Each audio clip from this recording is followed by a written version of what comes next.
the result was, at least up until now, a fairly satisfactory process that has, in fact, next slide please, ended up with the choice of a site where there was buy-in from the municipality, again, via the process that I was describing.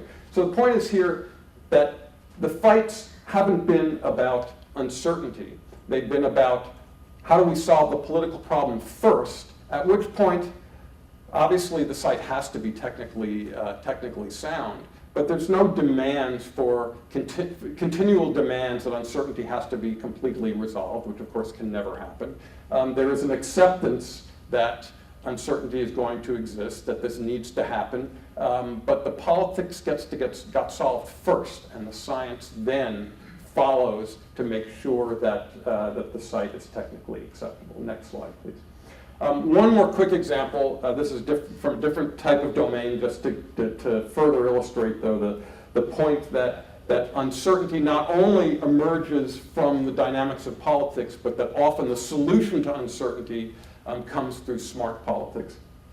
And this is just quickly the situation around toxic chemicals in this country. Anyone who's familiar with the story behind the Toxic Substance Control Act and other chemical regulations know that mostly in this country what we have is a morass of litigation that keeps lawyers, scientists, bureaucrats, and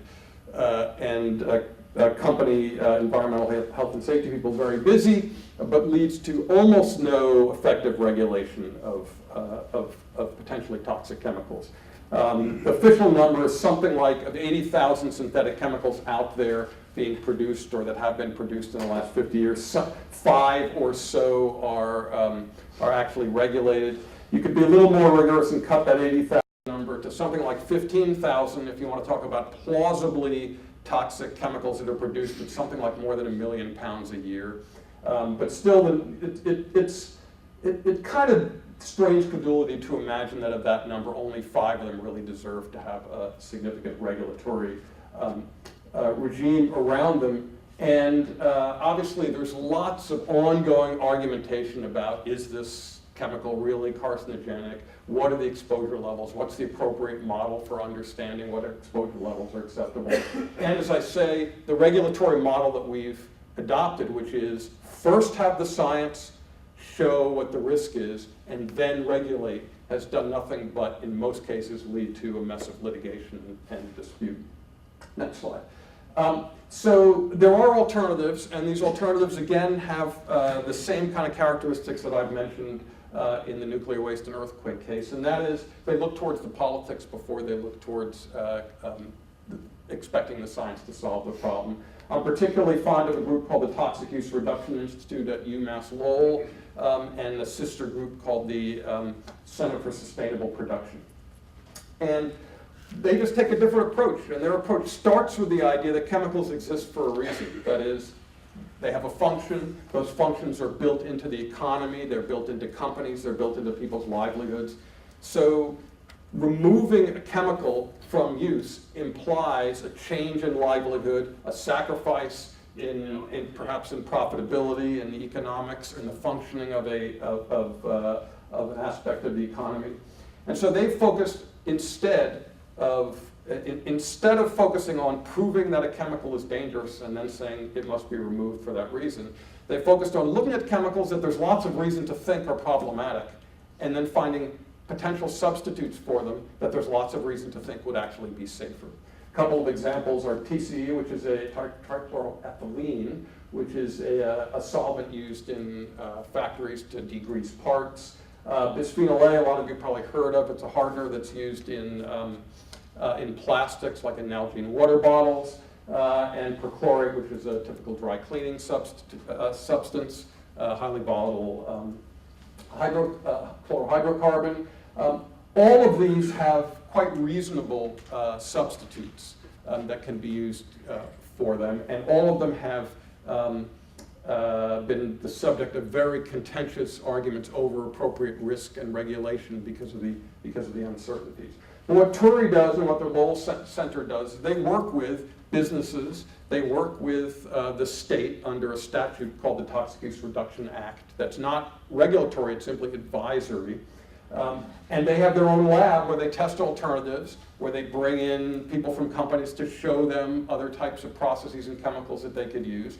And they've actually had a spectacularly successful record in terms of replacing known toxic chemicals, but still level of toxicity and deservingness of regulation still contested, with those that seem to have a prospect of being much safer. Next slide, please.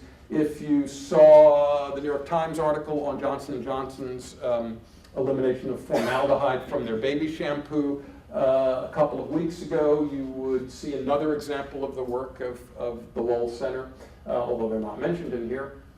But Johnson & Johnson, not because of a regulatory push, but basically because of their work with public health groups and with university groups like the Lowell Center, have decided to take formaldehyde out of baby shampoo. Now, one could cynically say, well, they're just doing it because of the political pressure, and why would they subject themselves to the negative PR of something plausibly toxic in a baby product? And of course, that's true. But the flip side is that the groups that are working to get these chemicals removed aren't just randomly choosing chemicals that they think ought to be displaced. They're actually looking quite carefully to see what they think are the chemicals with the plausibly highest risk and the greatest possibility of having them replaced, either by simply taking them out of industrial processes or by substituting them with another chemical.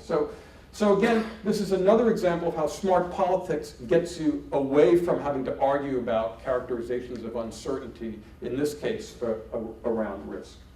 So when you think about uncertainty in this way, the challenge changes from reducing uncertainty to whatever point is necessary to convince various political actors that action is merited, action that may create losers who will fight that action.